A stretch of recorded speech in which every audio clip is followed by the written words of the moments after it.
Good morning, everybody, and very warm welcome to QuickBooks Labs podcast. This is the UK's #1 QuickBooks podcast, but that's because we're the only QuickBooks podcast. So, we run by default, and we record monthly as we explore tips, tricks, and shortcuts to streamline your QuickBooks experience.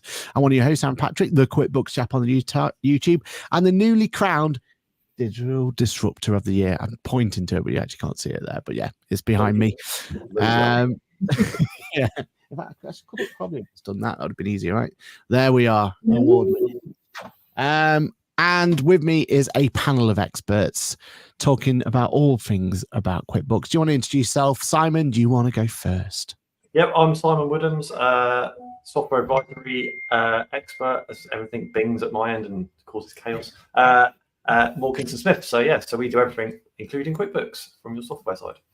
And recently got award nominated yourself, wasn't it? Oh yeah, we were nominated for the Chaser Accounts Receivable Accounting Firm of the Year. So yeah, all the awards going on. We like it. We like it a lot. And the audit extraordinaire, Amy Hancock. Do you want to introduce yourself? Go for it. Hi everyone, I'm Amy Hancock. I have my own practice, Hancock and Hastings, based in Bedfordshire. I don't currently have an award. Happy to receive any that are coming my way. You may not have an award, but you do have a top trump card. It went live at Accountex last week.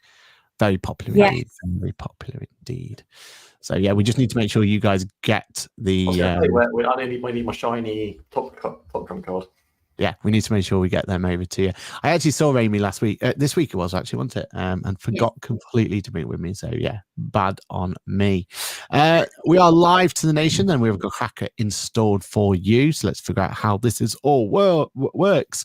Live to the world. This session is at 12 o'clock. We're still figuring out when the best time to do these sessions are, but we will keep an eye on socials for when the best time it is. So if you're listening back at a later date, why not think about joining us live? That way you can get involved with the show and ask us your questions in that chat box, just like Paul W is saying, afternoon, all been a long time since I've made a live session. Yeah, thank you for joining us, Paul.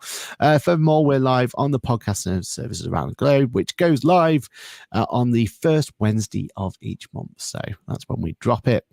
So feel free to subscribe. Right, let's talk about some of the bits that we've got to talk about today. We're still working with this new format where we're going to have a little 30 seconds intro, and then we're going to talk about it.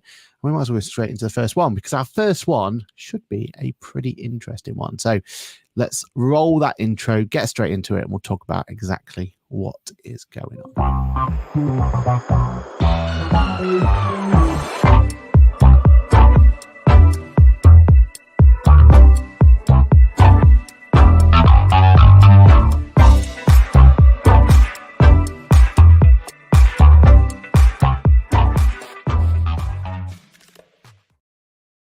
So topic number one, we are going to be talking about the fact that QuickBooks Sole Trader, the brand new version of QuickBooks itself, has had some critical updates and an update to its price point as well.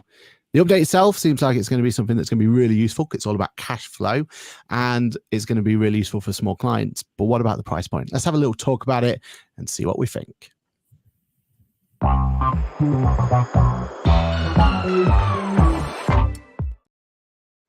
Oh, for crying out loud. You know what? One day. We'll get it right one day. I don't understand. Right? If you're listening, Ecamm, ever, please just give us an opportunity just to make all this automate. Anyway, so what are the updates for everybody? First and foremost, the big update is the fact that Sole Trader now has a fancy new solution to it called Cashflow. Now, you may have heard of Cashflow before because it was in the original version of QuickBooks. Well, I suppose it's still there, isn't it? But it's being taken away from us. But now on the left-hand panel, we have cash flow there, and this is what we're looking. We'll look at it in a little bit more detail. For anyone who's listener only, we're just having a quick look at where it is on the left-hand panel, cash flow. My first point of this is when I've been spending more and more time with Sole Trader, my favorite bit about Sole Trader by any point whatsoever is just how easy it is to use for a client. Like literally within 3 minutes, I timed it. I put a stop clock on, set up a license, went all the way through. Within 3 minutes, I had connected my bank. It had posted all the transactions for me using AI, machine learning, whatever you want to call it. And it had generated me this cash flow forecasting just here. So in theory, we're not there yet because as we discussed in last week's episode or last month's episode, there's definitely some work that needs to be done on the algorithm and how it posts and everything else. But in theory, if they can get this right and they can get this automation all set up, being able to have a cash flow forecasting tool for one of your smaller clients within 5 minutes, say, has to be a good thing, right? Who wants to go first on the actual idea of having cash flow in this tool? Go for it. Oh yeah, no, it's gonna be amazing. I think actually a lot of my Sole Trader clients are still Excel or receipt based, so actually getting them onto this will be a challenge. But I think this is a selling point for them, especially if they all set up their own business bank account, which I'm still working on. Having this would be a great addition. Have you looked at it on a mobile device at all? Oh, that is a very good point. While you're talking, I'm going to do exactly that. Yeah, because I think for Sole Trader to be really useful is having everything on the mobile app. A lot of my clients will want to just use the mobile app rather than do nothing on the computer. They won't even want to log on. So everything needs to be mobile friendly on here. I mean, I could start banging on about CIS again, but I'll leave that for another day. Everyone's probably had enough of me. So yeah, if this shows on the mobile app, I think it did for essentials. Yeah, and any of the QuickBooks Online ones definitely was there, wasn't it? Yeah. So actually, interesting to know if it is on the mobile. Simon, your thoughts? I mean, we don't have that many sole trades, so it's not going to be. But I get the relevancy of it, yeah. And having the cash flow tool is a good sign. Just saying, it's going to be taken away from the other ones. But it's going to be great for the tax bill. Yes, that's what it's going to be. The July and the January. Well, technically, in that 5-minute setup, technically, if I'd have put in the full 12 months period in, I wouldn't just have a cash flow forecasting, but I'd have my estimate of my tax bill as well. Now, again, the preference here or the bit to remember is at the moment, if I go here and look at the transactions, these are not right. Like these are, you know, it's put stuff in place. It's as accountants, we're sat there a bit scared of this, but actually for majority of clients, it's probably once it's like at 90% accuracy, it'll probably be all they'll need, right? Because for them, to get a nice estimate, they can see where their cash flow is going. It's got to be good for them as a business, right? Yeah. Yep. Is this also going to include pots? You know, some of the banks that have pots. I would love that to happen, but well, I suppose the way around that is they now have the new connection that ignores pots, right? Which is actually a good thing for us. It makes it easier. Definitely. One thing I would say though, if we're going to look at this product as it is, my only negative about this is from the QuickBooks Online point of view, as we've already mentioned, they're getting rid of cash flow. So like it doesn't make too much sense why they're bringing it into the lowest product. But I think my only major criticism isn't there much more of a if you're going to put a priority list of updates that needed to Sole Trader, I'm not sure cash flow really hit that priority list. So that's my only criticism I've got of it, is that great to have it. We always love new features. We always love new bits to play around with.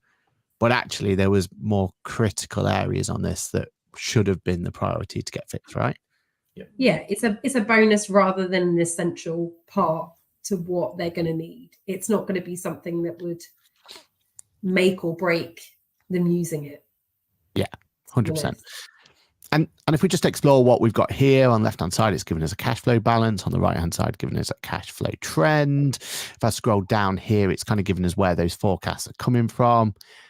Again, it's not really picking up too much, really. Invoice here is because I've put an invoice in, so it's saying when it thinks it's going to get paid.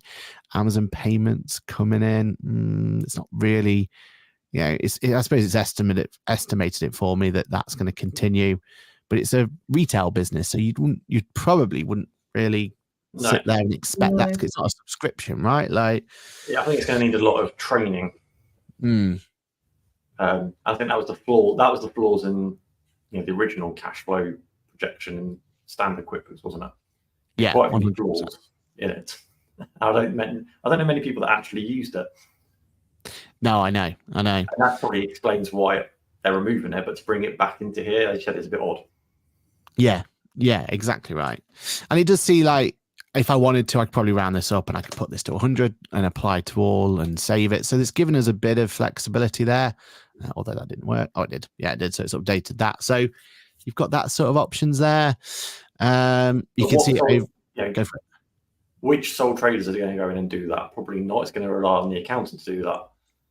100%. And as accountants, do we even have access to cash flow? We don't know yet, because we still don't have access to the accountant's view, which is my biggest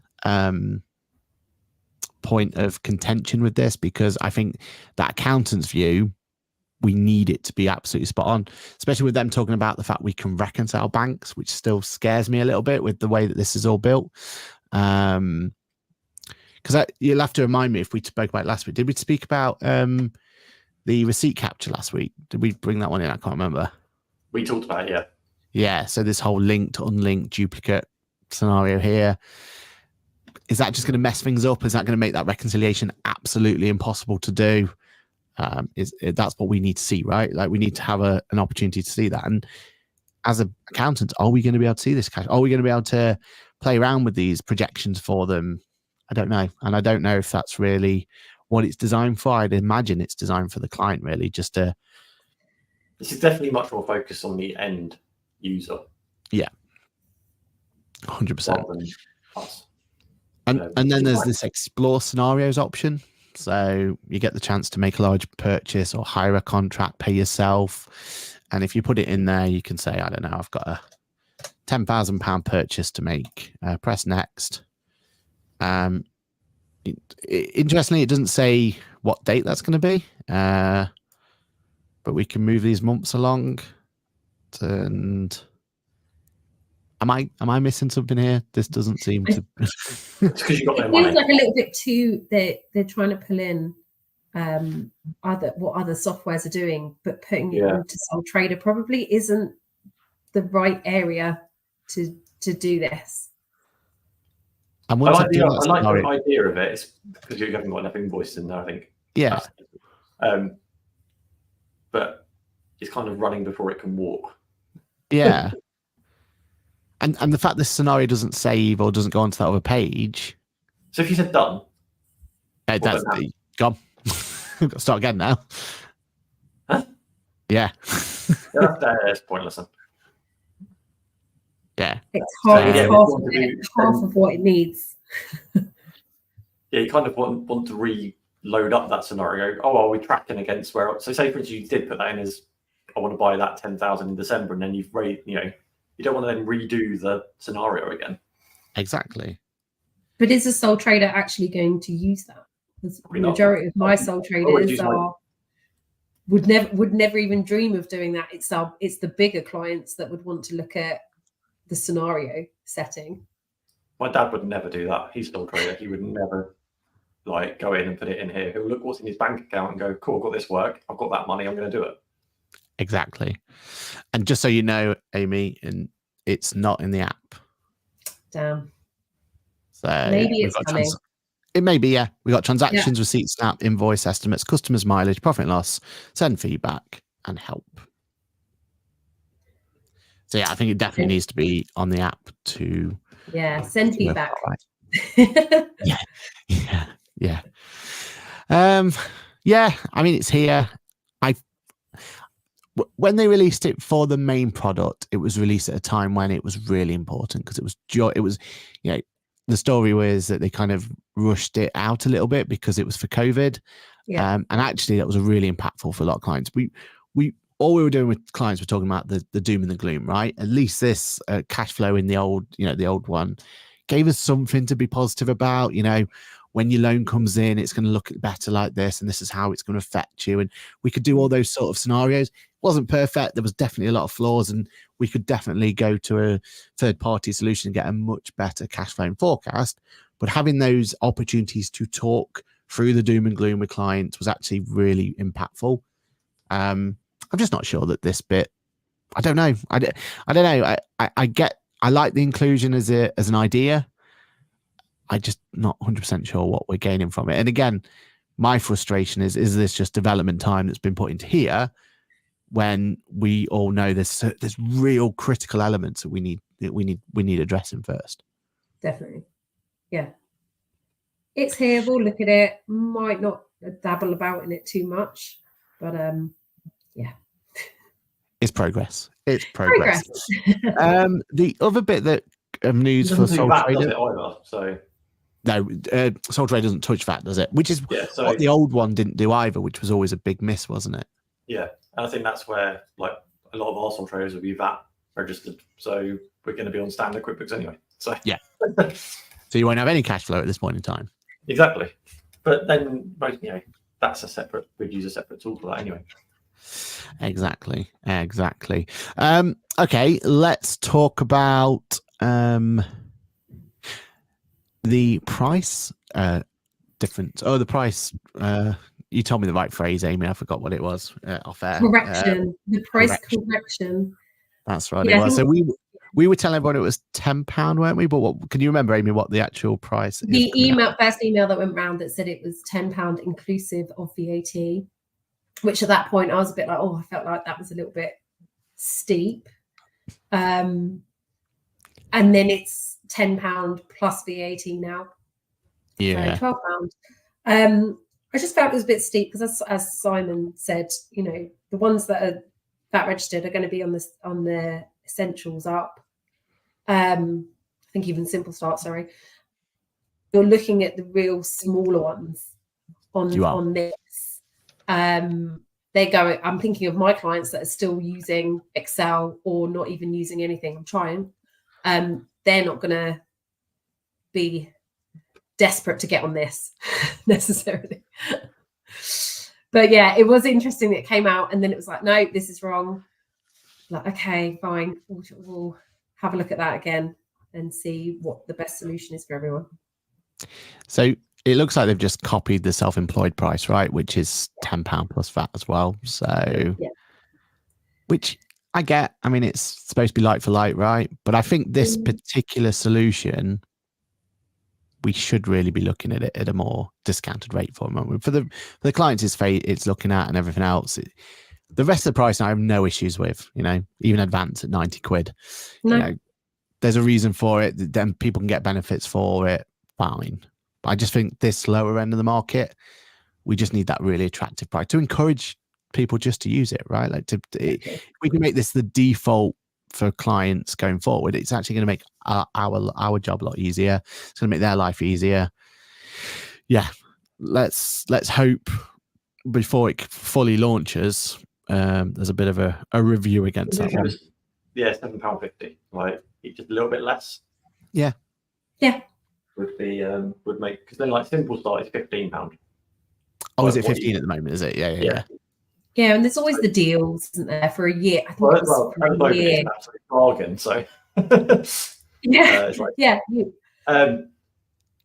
you know, the jump up from self-employed to Simple Start, you get there's quite a bit more there, isn't there? Yeah. But interesting to see that the beta's gone. Yes. For sole trader. Is that good or bad? Do we want more or less people on this beta? How many people are on it? That's the question. Yes. They must have reached whatever quota they were looking for, right? Like they must have got to that number. Okay, interesting. So yeah, that's our update on QuickBooks Sole Trader. Oh, there was one small little update as well. If I go to transactions area, go to the top here, you'll see that they're starting to bring in some kind of AI element to it for us. So what they're doing here is trying to tell you that spending was higher than usual in June 24 and spending was higher than usual in July 24. At the moment, completely honest with you, these make no sense whatsoever. Basically, compared to what? Yeah, exactly. So ignore the actual what it's telling us at this point in time, but the idea of giving those prompts, is that better or worse than what we had in self-employed, where we had that nice little graph that visually we could see that we're missing these sections? I don't know. Yeah, I think I prefer the graph, really, but it's a work in progress from the looks of it. So might have a little graph and some narrative. Yeah, 100%. Paul makes a good point. He says we need more bells and whistles to upsell this over Excel. So that's what we're fighting against, right? Like, but then Excel can't do MTD easily. So I suppose that's going to be the point, isn't it? 2020. Yeah. Paul says I'd like to see some divide for cost of sales and expenses. That's talking about the cash flow forecasting tool that's in there. And Dave says, good afternoon, Dave. And do you have a question come in from Plaster Moldering? The plaster one, go for it. Yeah. You could use something like Dex Commerce that will split it out, connect a route to that, and then sync that with QuickBooks. And then, you can then map your fees and anything else to wherever you want it to go. Yeah, and WooCommerce is also part of Intuit's little Intuit connector as well. So when they bought Sasan, and they had it from there, so you can go from there. I've done a video on my channel about eBay connector. Works exactly the same. And I'm sure you'll do exactly the same, Simon. Biggest thing is always make a control account though. Like, don't just get to go into the bank, because you're asking for a bad time, aren't you, if you do it that way? Yeah. Awesome. Cool. All right, our next topic then. Are you ready, Simon, to for me to mess up and for you to is this the point where you just go all F4 and we all disappear and eventually come back? Pretty much. All right, let's jump to the next topic.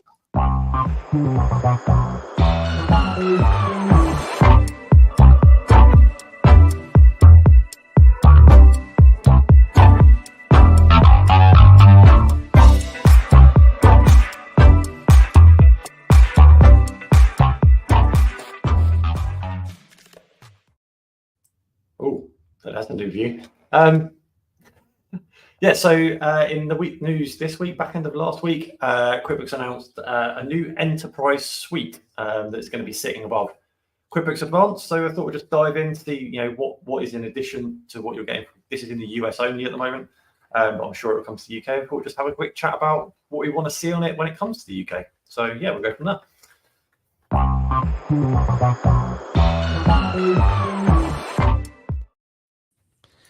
Oh, for flip's sake. Right. You did so well there, Simon. And clip that one.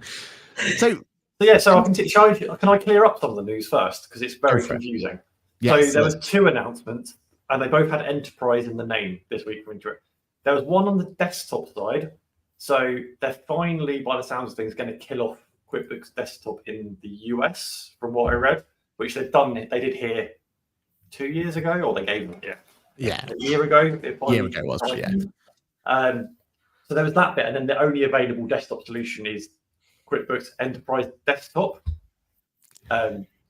Confusingly named. At the same time, they've then launched this Intuit Enterprise Suite, which is cloud-based, which is going to be up. They're sort of pitching it in that mid-market, mid-ERP, up against the likes of Accounts IQ, iPlicit, maybe touching into it's not going to go as far as a NetSuite. Maybe touching into Intax sort of area. But based on what I've seen at the moment, it's definitely that Accounts IQ-ish sort of level from the features that they've got in there.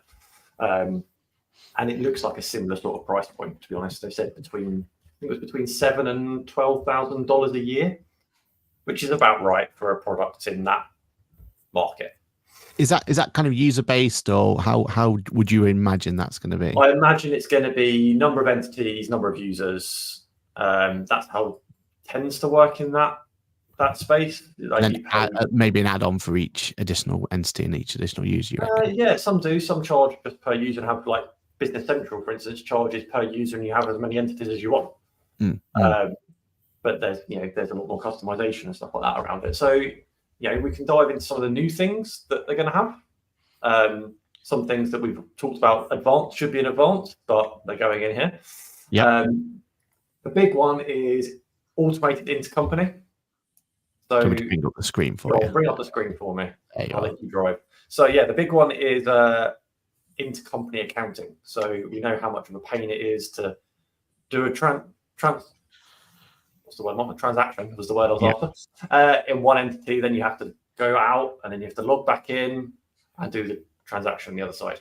This is going to eliminate that. You just do it once and it will post it across both entities and also do the elimination at the same time for your reporting, which is perfect. That's what you want, right? Yeah. And also on that, I just love the fact that we're used to it as accountants, right? Because this is the QBOA view, basically, isn't it? But just for clients to be able to jump in and out of all the different entities, you think of like franchises and people like that. This could be huge, right? Like this is a really slick way of doing it. One of the, when we do that mid-market project, it's one of the biggest things we come across is I don't want to have, even like when you had Sage Desktop, you still had to log out and log into the other one, right? Yeah. Being able to do any transaction between different entities. I know on the screen there you can just see it just as intercompany journal entry.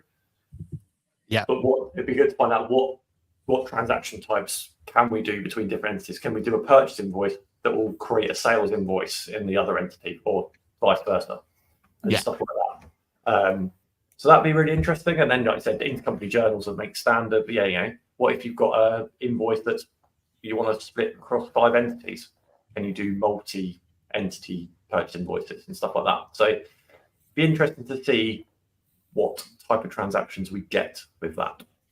And do you reckon this org chart is a company-wide org chart, or or people? I imagine, because good point, because they already have one of the things it's not on their home screen, but their big thing was we're going to have more user rights, because obviously you might have your group of entities, but you might have one finance team that does this one and this finance team does this one. So you don't want them seeing the other person's entities, and then you might have your group FD who just has an overview of everything. So they've got with this, they have to nail the user roles. Yeah. And limit, not just by what they can do, but what entities they can see. Good point. Which I suppose if they follow the QBOA model, I know it's not working at the moment. It's fixed now, but yes. It's fixed now, right? It's been problematic, let's say that. But that's what we need, right? We need that element, but it's not just tick to see them. They need to be able to see different bits for each one, I assume. You're going to have to... Yeah, exactly. And I think that's the thing. Like, obviously, they've shown the role there that says, custom role, expense manager, sales manager. At this level, it has to be granular user rights. Like, Aaron, you're a user, you're only allowed to raise sales invoices or create a draft sales invoice. That's all you can do. Not have access to the whole sales list. And it'd be interesting to see how else is it 1 chart of accounts? Is it 5 chart of accounts? Interesting. Is it 1 customer list? It's all that stuff they have to consider on how this works. And surely it's not even, it's got to be as close as much as what customers and what bank accounts you can see as well, right? Like you're talking proper granular, aren't you? Yep. It's got to be down to every nth if you're going into that market, because that's what everyone else in that market is doing. Makes sense. Do you want to talk about the multi-dimensional reporting? So that's obviously another thing that's key across this space, being not just having one location, one class dimension, which you've then got classes but then having custom ones as well. Up to 20, I think that's a good point. That's bang in line with other in that market. Yeah. And being able to do your reporting, like that's the biggest thing. Always start with what reports you want and work backwards to what software fits that at the end of the day. So having up to 20 that you can then search by, build your custom reports. It'd be interesting if you can then put rules around some of those dimensions, like see where they appear. Like, for instance, like what you got there, like investor, for instance. Yeah. I only want that to appear on my sales invoice. I don't want it to appear on my purchase invoices, and start doing stuff like that. I think that is key. And can they be linked to chart of accounts? So like for instance, your sales code only shows the investor, for instance, and then purchases might show the portfolio, and start playing around in that area. Yeah, I mean, I love the fact the new classes area and location, you do get that granular thing. So hopefully they can just copy and paste that. And what I do like to see as well is finally the new reporting area is getting that power use mode. Like we've not really seen it properly, have we? That like they've promised us that moving to this new reporting platform is going to give us all these fancier things, and there's a few kind of extra bits in the advanced area, but I feel like this is really pushing it to what the new, like this is showing the breadth of what the new reporting package can do, right? Yeah. And the bit around, obviously they've got all that into reports, and obviously the next bit's insights and intelligence and all about the AI that we touched on a minute ago. But what other reports are there going to be? Are they going to be some nice dashboards? Which when they launched QuickBooks Advanced, when was that? 5 years ago we started talking about it, maybe, and it had Fathom inbuilt within it, didn't it? With the nice in the US, definitely. Yeah. That's the kind of thing I'd be expecting. So not Fathom as such, but something of that. Here's some nice dashboards that are customized to that user's login, for instance, and stuff like that. I'd expect they start seeing things like that. Yep. And then finally, financial planning and analysis. Is cash flow coming back? Cash flow is coming back, but they've taken it out of standard and put it into enterprise. But you can't really. I would say that the information is very light on the ground of what we're getting. Like that screenshot there could be any QuickBooks license at the moment. 100%. Yeah. Other than it says multi-entity there, that's the only difference. Other than it says multi-entity there, and you've got everything else. There's nothing. Yeah. Like if you just looked at that screenshot, you could just be looking at QuickBooks Advanced. Yeah. There's nothing else in there. So it'd be interesting to see when it comes to the UK, what they're going to do for the UK. I think there's a lot more they need to do in that space if that's the area they need to go into. Like if you're comparing it against the likes of accounts like UI Implicit, Business Central, there's a lot more accounting function. Like I know we've got like revenue recognition, but what about prepayments and all that stuff needs to be in there. Yeah, nothing about payments in here either. Still, so that's a big thing. And don't they need it to be more stable as well if they're going into that one? Like we can almost forgive for some of our clients how it is at the moment. We get frustrated when it's a little bit down or a little bit slow. I think that's one thing. Like obviously when they had all the Microsoft problems, over the last when Cloudflare had a problem, a lot of people who were on Azure platforms were like, "Oh, it's really slow." That's something that, sadly, if everything's going to be on cloud, you kind of have to expect a little bit of that. Yeah. Whereas if it was on a desktop in the corner of your room, then the matter if the internet went down. That's something, sadly, the 21st century can't get around. If someone puts something in the wrong socket at Cloudflare or Amazon or whatever, it can wipe out the internet, sadly. Yeah. But it is what it is. But it'd be interesting to see what else gets changed. I think it needs a lot more stuff in there, but as I said, like the information's quite light at the moment. And was a bit confusing with 2 announcements in the same week. Yeah, definitely. Amy, what are your thoughts on it? Are you're excited to see them kind of going above advanced? I'm not sure they finished advanced yet, but yeah. No, I feel like some of these, it would be great to have some of these things, especially the multi-entity management in advanced. From an audit perspective, flicking between checking into companies, having that would be great. I mean, I don't tend to work with clients that would require this, but I can certainly see some of the aspects of it that I'd love to see in the UK versions. We'll just have to wait and see what happens when it comes to the UK. Yeah, multi-entity reporting and things like that. Like these have just one, like one set of T-bill balance sheets that's every entity across the top and down, stuff. So you can easily pick. And that's what you get in other solutions. If that's what the market they're after, then that's what they need to have for it. Yeah, that would be a dream to have that. So the likelihood of auditing a group. Yeah. but the likelihood of that coming to advanced is probably pretty slim, I'd say. What would Well, you that's think? the thing. We always talked about advanced having that multi-entity thing, and their way around it, saying, well, you've got the Excel tool to then pull the data of different entities and do it that way. This is that next step on, but it's not enough of a next step to generate the jump. There's not. If you were using advanced in the US at the moment, what is the pricing in the US? 245 for advanced. So, and then you're looking at 7. It's not that far off. That's the thing, because 7,000. If they say in the bottom one, $7,000 a year, that's $583. There's not a big enough jump. Yeah. In features, but to justify that at the moment, I don't think. And especially that they are sunsetting desktop fully, right? No, because we still don't have feature parity. And advanced was always supposed to be our product that we could push people who've been on desktop. You know, they've loved the desktop there. You know, you cut them in their QuickBooks desktop through and through, like those super users, those businesses who really relied on it. In the UK, it was just the rug was pulled from their feet, right? And then one day they were able to use it, next day they weren't, sort of idea, and they had this whole mess that came through. We're still not there with feature parity yet. We're still missing those key features that desktop users loved having, and they don't have access in QuickBooks at this point in time. So if they're going to remove desktop from the US, surely the only way they can do that is by making sure that feature parity is there. And I would have thought, yes, some of it will go into enterprise suite, but most of it surely has got to go into advanced. Is that not right? Yeah, especially if they're keeping QuickBooks Enterprise desktop as well. How long?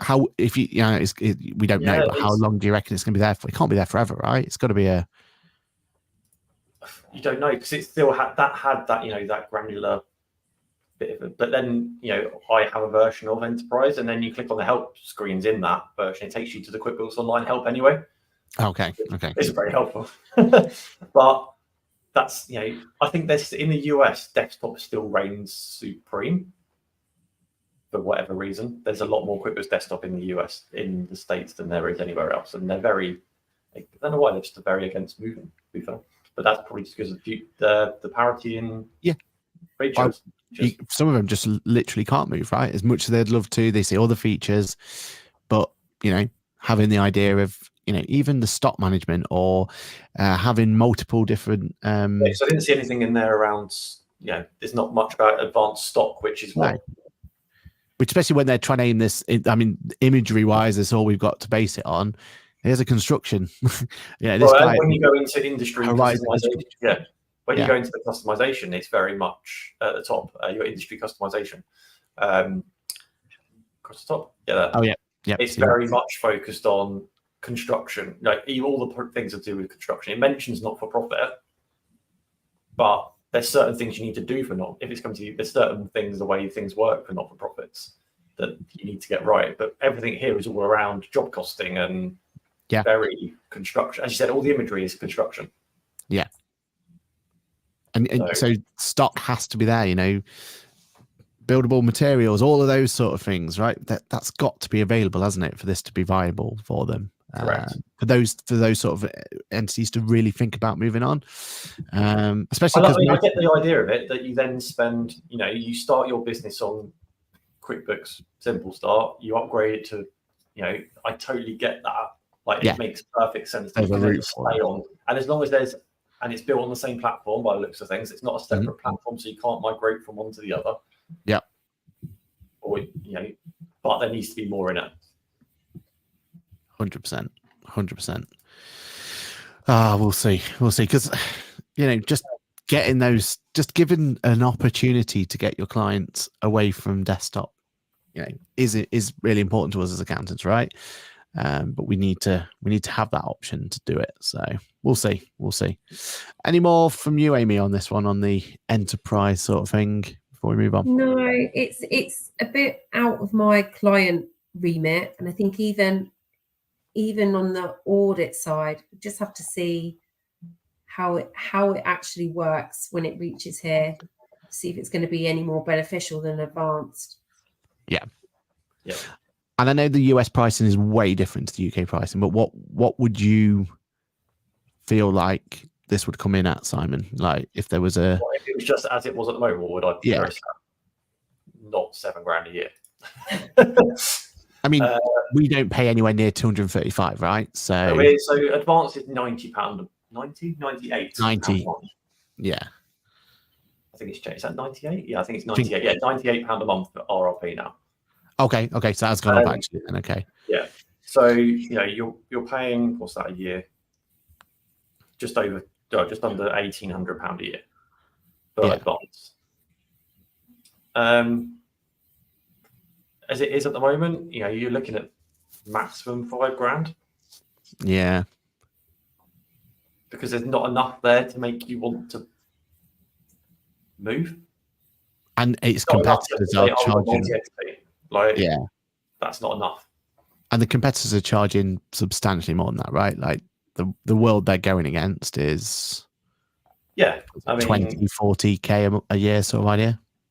Depends. It depends. Again, that's the thing, is how are they pricing it? Are they going to do it based on number of entities, number of users? Are there different types of users? That's what you also tend to get in when you move into that space. You have full users that have access to everything, and then a bit like Zero do with their expense users.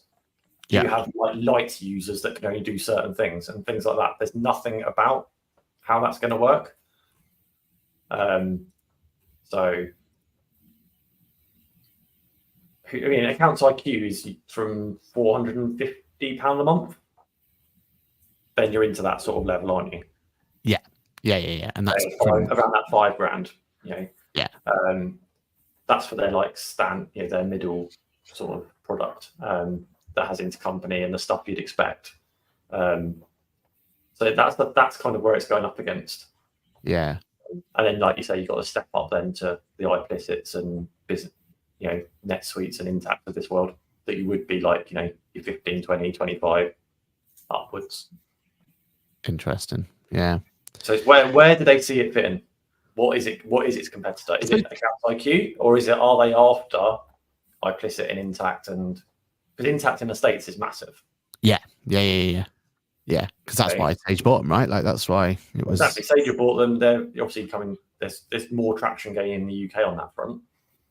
But there is that massive jump from we're on QuickBooks to we've outgrown QuickBooks. What do we go to? And that's where this should fit, right? Like that's what this should be going. Are they going before you get to an Intact and obviously a NetSuite, or are they trying to go right up against them? Yeah. Which at the moment they can't. Interesting. I suppose the only thing they've got extra though is MailChimp, and we've yet to see that integration in the UK properly. But potentially for certain sectors, for certain industries, that could be huge, right? Like you could be bringing a proper CRM tool into your accounting platform, right? I'd imagine a business getting to this scale would already have a CRM tool, though. I think that's one of the things, isn't it? So that's the thing. Like most of the projects we do, most people they'll come to us because they're only looking to change their accounting. The issue is the accounting platform, not the CRM. Or they want to integrate their CRM with something. Yeah. So yes, it's nice having it. I noticed on the original, they made an edit to the original announcement as well, because originally it said Credit Karma as well. Oh, so originally they were going to kind of bundle that in. Okay. And then there's an edit on it that says, we put this in, but we've taken that out. Which then, that is a powerful thing, because then you could just do credit checking on all of your customers before they come. You've then got, that would be, expect sort of things like that. You could offer finance on, solutions and stuff like that directly in product. All that sort of stuff could come into play, right? Exactly. They've got the data. Yeah. Okay. So maybe for them, it is more that suite of services that they're going for as a... I think that's why they call it enterprise suite. I think it's just bundling lots of things together. Yeah. But the Intuit brand. Maybe they need to go out there and buy some other solutions to make this more viable. Maybe. I think it's definitely worth watching. I'm going to say. And if it comes to the UK, what they are going to do and who they're going up against is going to be interesting. It is interesting because even like for Bofix, we have multi-entity problems. So it shouts to us as a solution. I'm just not sure the price point would really justify at this point, but we'll see. We'll see what it comes out. We'll see what it is. Maybe as an accountant, we get it for free. Probably too much for that, isn't it? Like, it was bad enough as getting the advance for free. It'd be interesting because then it's solve you having, if you've got those third-party apps that are doing the multi-entity stuff. Yeah. Removing that app. Exactly. Yeah. And if that AI stuff and you get the MailChimp as well, all that sort of stuff comes in, potentially it starts adding up as a good value proposition. Exactly. Awesome. All right, let's move on to the next one. Unless anyone's got anything else they want to talk about in the Enterprise Suite.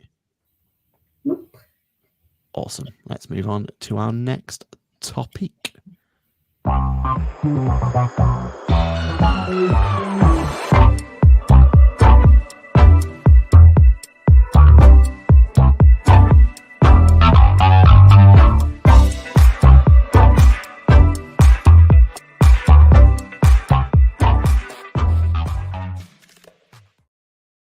We all like being heard, right? So let's put a little story out there. What was it? 2 months ago, we talked about that in the US, the recurring transaction page has finally made it into QuickBooks Online under each individual customer, and it seems like it'll be a bit of a game changer. And we said in the UK how amazing that'll be. Well, don't worry. There's been an update to recurring transactions, and we're going to talk about it. Am I going to be really excited, or am I going to be really angry? Yeah, we're about to find out.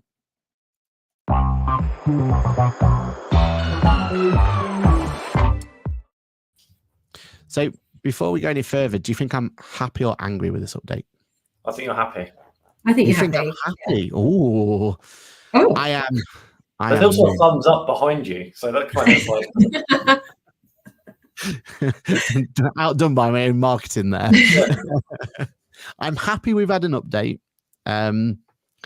But my issue is, right, if we're going to get updates, and maybe I'm overthinking this, but for me, every time we have an update to any part of QuickBooks, my initial reaction is thankful that we've had that update, because that means that someone's put resources into updating X, Y, Z, whatever it's going to be. But I also, if that update's not what we were expecting, then there's that frustration, because the realization is that probably we're never going to get that, or at least it's going to be a very long time until that place is going to get the update again, right?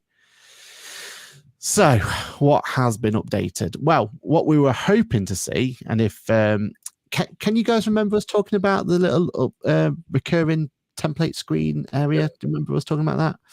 So if I kind of bring it up in the customers, the idea would have been that if I went to customers here, I was going to have we've got statements, project, customer details. And in America at the moment, there's a recurring templates button there. Brilliant, right? You click that button, you go straight to the recurring templates. If anything like our practice, for example, every client is running on recurring. Like, that's how we invoice. It's how money gets collected, etc., goes with it. They always left us this new recurring templates button here, but unfortunately, it's a bit of a, I don't know why it's even there, because you click that button, it takes you to this page. Now, what they have done is they've made an update to this page. Really nice update, because now we have customer and supplier here. It's a little bit different template. The filter by name, which goes to look at customers and also the template name. We can filter to, unfortunately not to customer, but we can filter to transaction type, and there's more kind of transaction types here. So they've updated our recurring templates to at least give us the option to search it, but they haven't implemented exactly the same as the US. Now, when we have updates in the US and we don't get those updates in the UK for a long time, most of the time we can kind of give them a bit of a pass, right? Because most of the time it's to do with VAT or some localization issue that's causing them problems to be able to get it updated. With this one, they've obviously gone to they've gone out their way to update this list, but they just haven't gone and just taken the US. They've almost made their own update for the UK. But that's because they've got different teams, haven't they, now? But they were supposed to be having this new Local, like it was, there was some new initiative, right? That it was a global product, and we'll be updating. Yeah, they had local teams to do local things. Yeah, exactly. I think the local team's gone and done their own thing on this front. Yeah, that's it. So what was there one thing, right? Am I overreacting here? Is this I mean, I'm thankful you can now search by customer, because that was a huge problem. You could only search by template name, so you could have a recurring transaction for a customer, forget the template name, and have to go through 1,000 transactions to find it in some cases, right? Like, it was as absurd as that. So the fact that we can now filter by customers, and we get a little bit more information. We like that. I like it, but it should be under the customer. We've got it in the US like that, right? So close, but yet so far. But again, they've put the resource into doing it, and if they just talk to any one of us or watch this podcast, whatever they need to do, we could have had I imagine we could have had a better solution out of this. So what's your thoughts on it, Amy? I mean, I personally don't use it that much, but where I have done, it has been frustrating to search for things. It doesn't feel like it's enough.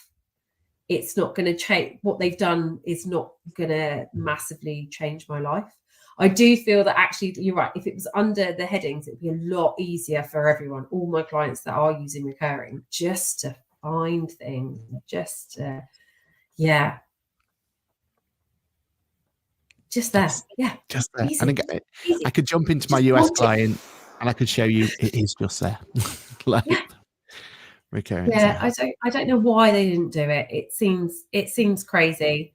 They've got something there, and it would be easy to put in, right? Unless I'm not a developer. I'm assuming it would be easy to put it in. But on the scale of it feels simpler than a lot of the other stuff we're asking for, right? Yeah. Like that e-commerce platform and all that sort of stuff that's in the US. Yeah. I get why that's not coming anytime soon. That seems like a big job. Yeah. Is this a big job? Yeah, to me, it's not a significant change in, not just because I don't use it, but as much, but it just doesn't feel, looks different to me. Out as well. Like, then you can have recurring on your customers, because like you go to recurring and you've got everything there, right? Yeah. Everything. I mean, you can filter it, but then you can separate out recurring your customers, recurring suppliers, and then recurring templates probably should just be your journals. Let's be honest. 100%. I mean, if they're going to go this far as creating this new area and this new filter, and because this has changed, right? I'm not going crazy. No, definitely the customer, and the fact it says TNX, because that's not normally a UK standard, right? They've obviously where they found that from. That's transaction. I did have to think right? what that was for a minute. They've kind of, I think that's supposed to be an internal one that they've not put an external field onto it, right? But if they're going to go this far, then give us a filter for customer. Just take it that one step further. The fact you've got a filter for location is bizarre. Yeah. So I can look at my recurring transactions for filters, and maybe we should, going forward, we need to put a location to our customers so we can use this screen. But then you're limited by the number of locations you can have. Exactly. So, we were so close. Yeah, two steps forwards, one step back. Because if they had the filter by customer here, then potentially, I mean, I don't want this as the solution. I'd prefer to have its own page. But as a stopgap, we could have had it that this button here that we have for our customers now to go to recurring templates could have automatically applied the filter for that customer, right? And it's not perfect, but that would have been a way around it, right? And we could click that one. We got into that page, and we were only presented with the recurring transactions for that one. Fine. Yeah, that's almost how that button. I wonder if they think that button is doing that. I brought this up day one. So I was really that was one of those ones I got really excited by when I saw that button there, because it's one of the pain points of our practice that we've got having to change someone's invoice is so ridiculously complicated at the moment, and making sure they're on the right go cardless because of the way go cardless integrates, and when you get to so many it just breaks on you, and there's all these issues that come with it. So it's always been a pain point for us of getting invoices out and getting paid for it, which, as you know, as an accounting firm, seems ludicrous and seems like, you know, we should be on top of that sort of stuff, right? But using the tools we've got, they're the limitations we have. So when I first saw this view recurring templates, I got really excited, and then basically found out that we're going here. Doesn't make sense. I mean, why is it under the transaction page anyway? I don't know. I've got lots of things like why lots of things are under the transaction page, but that's where my rant of we're going to do a QuickBooks Labs rant section. It's just been me ranting about things. Can't wait for that one. Cannot wait. Might be a 4-hour special.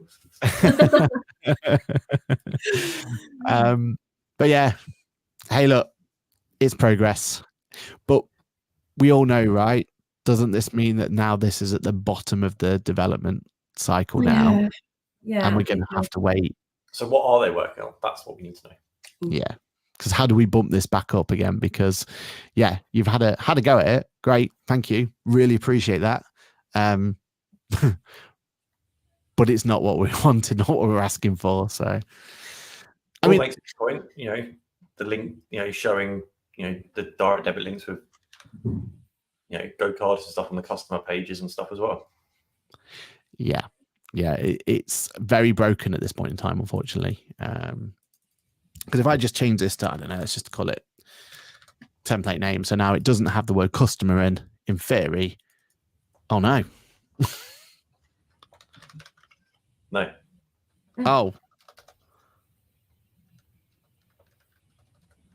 Oh no. It definitely works. I'm sure it works on. Oh no. Yeah, so kind of. So your search isn't actually searching, it's only searching on the template name. So we have no way of bringing up a customer in this scenario. So if I had 1,000 transactions there, I still can't bring my template up. Unless you know exactly what the name of it is. At least we can put them in order, scroll through. Brilliant. maybe not the 2-step forward, 1 step. Maybe it's half a step forward. Yeah, backwards. Oh dear. Okay. Well, there we are. I've just broke my own news section. So we've had an update. Made it worse. We're supposed to give scores, aren't we? We forgot to give scores. So let's go back to the first one. So we had an update on Sole Trader update. What are we saying? Yay or nay to that one? Yeah, I'd say yay. I think it's not necessarily needed, but it's a nice bonus. Simon? Yeah, agreed. I'm going to say a nay because I would have really have hoped that they would have put their time and effort into other bits that need to be fixed. The enterprise one, yeah or nay? Simon first on that one. Out of 10, at the moment, it's a 5. Like, it's a step in the right direction. Yeah, but it needs a lot more. It's interesting they're going for that market, right? I suppose that's it makes the sense.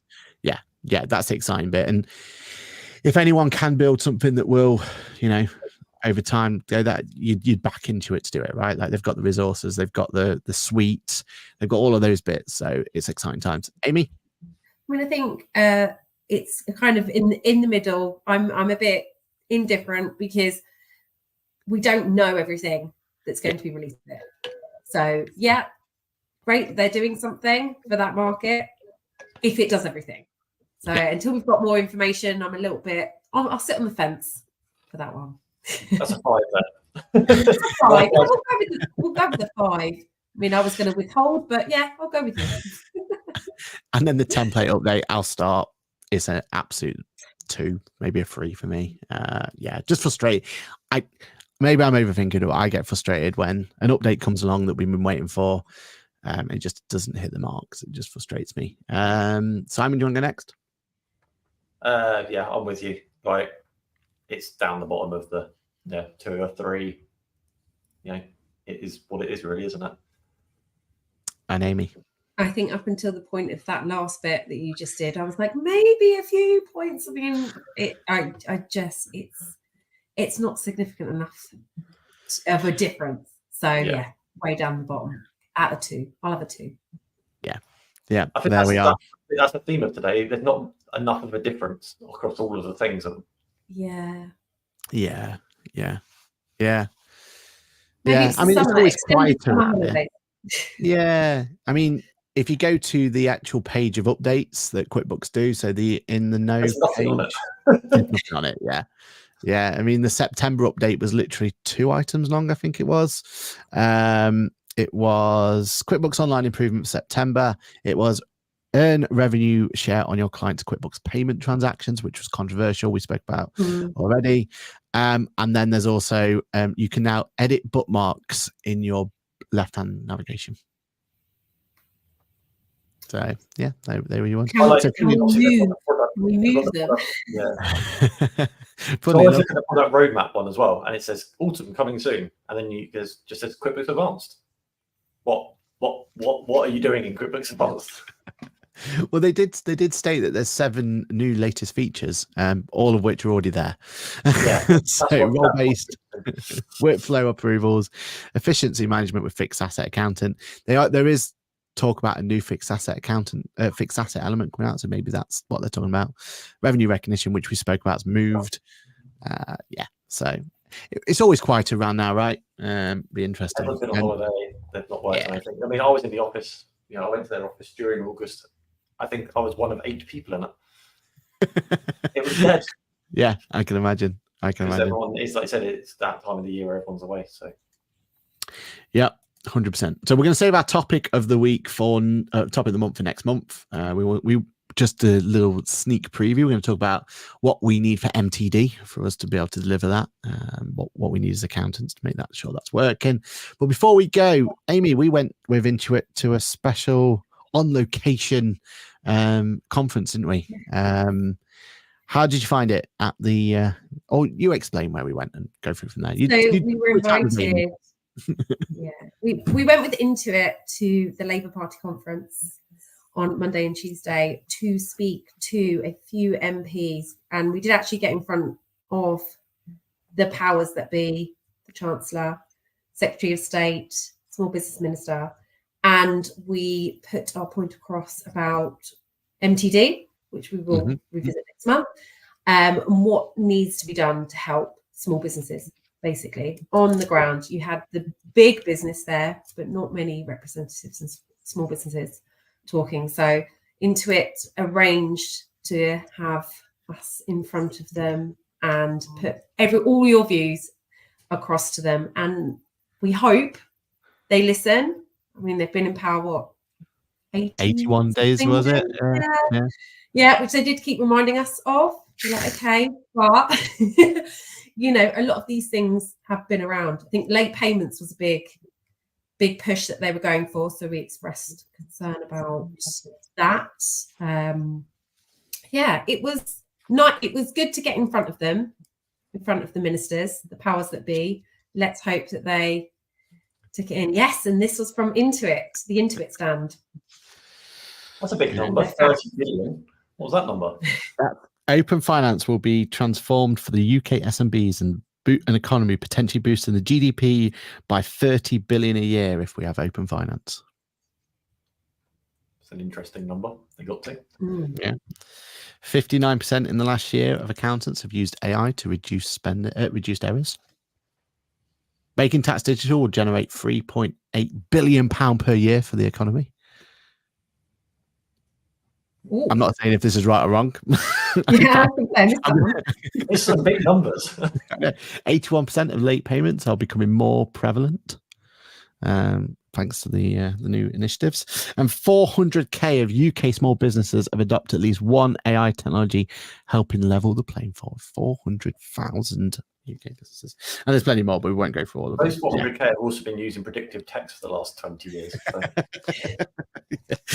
And this thing called Google as well. Don't know if you've heard of it. Yeah. Might catch on. I've got my skeptical hat on the top of that. But overall, Amy, what do you think of the event? Because we were both kind of a little bit unsure what to expect of it, right? Yeah, we were. I didn't think we were going to get in front of the people that we got in front of. I wasn't really as prepared as I probably should have, knowing that we were going to be talking to the Chancellor, so the powers. But I think they wanted to listen. They asked, particularly the MPs that came to the Intuit stand. They wanted to listen. They wanted to hear from us what we thought should happen to help small businesses. And I think a few of them were surprised by what we said. So yes. Yeah, very controversial, some of them, weren't they? So we'll see. Yeah, what happens. I think what is nice about those sort of events is that not only do they get the chance to speak to the likes of us, the Accounting Council, who on the front line and everything else, but what I think is really impactful is that pretty much everything we've said, we can always go back and say, oh, and here's the data to prove it, because Intuit has like the best like data banks, any of the accounting platforms out there, FMS solutions, should I say. They have such a important stack of data that probably goes underutilized for what it's really there for, and everything else. And I think that's something that definitely was something that I think just added that impact, that we could go, have you considered doing X and Y? And we could even give you a breakdown of what that could look like. It was not just us theorizing and saying things off the cuff. It was having the opportunity to say that there is a chance we could just look at the data and see actually what that impact could be. And I think that's the important bit, right? Yeah. Intuit said themselves, they have the data, they do provide the data, and whether it's being used for the right purpose remains to be seen. But we pushed the cause, and I hope it didn't fall on deaf ears. They seemed interested. So we've all got to wait until budget, 30th of October. That's what they kept saying. We're not going to give too much out of the bag before then. So, which is either a good thing or a bad thing, but we'll see, won't we? We'll see what comes up with it. But that's another reason why MTD will be so powerful, right? Because that's that should add X amount to that data element to it. And if you're really looking at the micro small businesses, then hopefully that data can do some good, because hopefully you can see what's going on with that. Cool. Simon, were you jealous that you didn't get to come along to Liverpool? You don't like going north, do you? If it was south. It's north of Watford. No. I go north just not to go to the Labour Party conference. You could have cycled up. You could have been net proving neutral my green credentials. Yeah. Exactly. Brilliant. And you'd have done better, actually, because if you'd have cycled up with your fancy tent and everything that you've got, you'd probably save an absolute fortune, because as you can imagine, having a conference in the middle of Liverpool with I was, how far out was I? I was like half an hour out, and Manchester.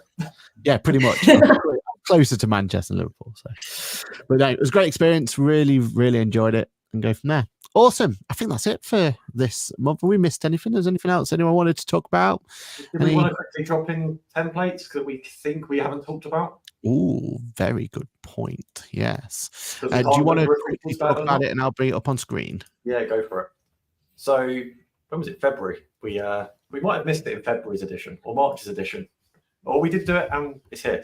But for QuickBooks accountants, there is now the ability to have chart of account templates. So when you're setting up those files, you can set some default templates up on the right hand side.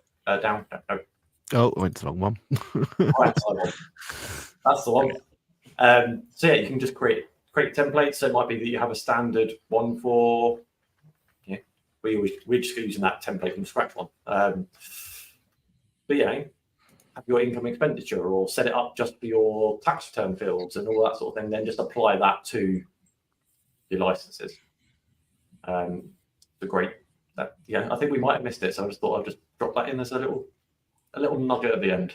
Yeah, it's brilliant, especially for us where we connect to our accounts production software directly in QuickBooks.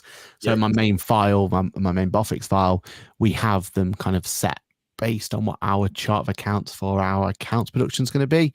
And that just saves so much time, right? Because then you can automate some of those those mappings. They can all be automated. It's just little things like some of the expense codes that you want to have aren't included in a QuickBooks chart of accounts anymore. Exactly. Accountancy, I don't think is. I was going to say accountancy. It just disappeared. but for some reason it's no longer included in your standard chart of accounts. I mean, if it was zero, I'd have the joke that they're trying to replace accountants anyway. But but it's just yeah. But yeah, so it's just nice to have that, and then just go right. Cool. We've not messed around with what happens if you want to apply that template to a pre-existing client yet. So what happens is it'll only bring in the new ones if you've already got. If you want to merge them, and you got to do that inside the product. Yeah, exactly. And one thing they brought up pretty quickly, so this is where the feedback tool went nice, was the feedback, it launched it, and then they brought the import tool in really, really quickly, which was nice to see. Because at the end of the day, that's kind of the most important thing, right? You want to find a client that's nice and clean and tidy, you know, your perfect client, if you like, as a base, export it from there, go into Excel, clean it all up, making sure it's ready for it. That's what you want to import in. And it starts from scratch and it's from there. So yeah. We like that. That was a very good input. What was that, Simon? Sorry, I talked to very good industry-specific chart of accounts as well. Yeah. I know you select your industry when you do your setup, but it doesn't really do much. No. And I'm thinking back on earlier days when I was at, you know, more and smaller top 50 firm, all that sort of stuff. We used to do a lot of stat packs for our clients. So you'd export it from the FMS solution and go from there. This way you could have all those set nicely so that when you export it all, you can put it straight in your stat packs. So it can bring them all through for you. Like you said, for those industry ones, it's going to streamline all those for you, isn't it? So I love it. Things like Fathom to do benchmarking and stuff like that. Everything's got exactly the same chart accounts. Makes your life a hell of a lot easier. Like we say, multi-entity ones, if you could kind of match them up and make them nicer. Exactly. Yeah. That's what it's about, isn't it? And you can do sub accounts and all sorts in that template as well. So, you know, you can really go to town, get it up and running and get it nice and clean. So we love it. Love it. Brilliant. I think that's it. I think that's everything for this month's episode. As always, thank you all for joining us and talking to us and being in the comment section. So it's great to have those comments. Great to have that question as well. So yeah, keep them coming. Let's go around the room then. How people going to find you, Simon, if they want to reach out to you on anything in the world of QuickBooks? They can find me on LinkedIn. Just search my name on LinkedIn and you will find me. That is my only social. There you go. Makes it easy. And Amy, how people find you? And haven't you got announcement of a new project? Yes, so I'm working with the ACCA. I've done a video series about I'd already done a podcast about how I started my practice, and now it's about processes and how I do what I do. So that's with the ACCA, and that's been released today on YouTube. So you can see me again in video format rather than podcast, but everyone can reach me on LinkedIn. I do have an Instagram and Facebook as well, under Amy Hancock. Loving it. Please all, if you get a chance, join us for our 100th episode of Ask the Accountant on Monday, on International Podcast Day of all days. So yeah, we're really great to see you all there. We've got some big announcements to make. We've got a big announcement for this one as well. I haven't even told. I may have told you, Amy, actually, but yeah, I haven't told you yet, Simon. So we will announce on the main show first, and then we will drip down for the rest of the network. But it should mean that you guys listening are going to get more out of it, which is what we all like to see. I did miss one comment. Paul says they need to show more details like direct debit links with their Go Cardless on the list view. So many times I've set up a recurring invoice before the mandate signed, then forgot to update the template to collect by direct debit. Exactly. It's we pride ourselves of trying to make all these nice systems and processes and everything else. And, you know, especially if you want to get into a bit of business advisory for clients, you pride yourself in kind of having those nice clean setups ready that you can kind of pass on to clients. But with the tools we've got, it's not a clean setup at the moment. So on that bombshell, we will leave it for today. Thanks everyone for joining in. Remember, we're on the podcast services of your choice. We go live. Just keep an eye on the old socials. I think Lizzie set up producer Lizzie set up a QuickBooks Labs social links now. So yeah, keep an eye on that. That's when you'll know when we go live. Technically, we're half an hour late. Even we don't know if we're going live. So yeah, we Simon turned up on Tuesday for an episode, so we're always here to tell you. I'm just eager to talk about things. Enterprise, QuickBooks. Brilliant. Hopefully next time we talk as well, we'll know more about the QuickBooks Accounting Council as well. I might know more about enterprise as well. So amazing. Brilliant. Well, we look forward to it. I'll go from there. So cheers, everybody. We will see you all next month. Bye for now. Bye. Bye.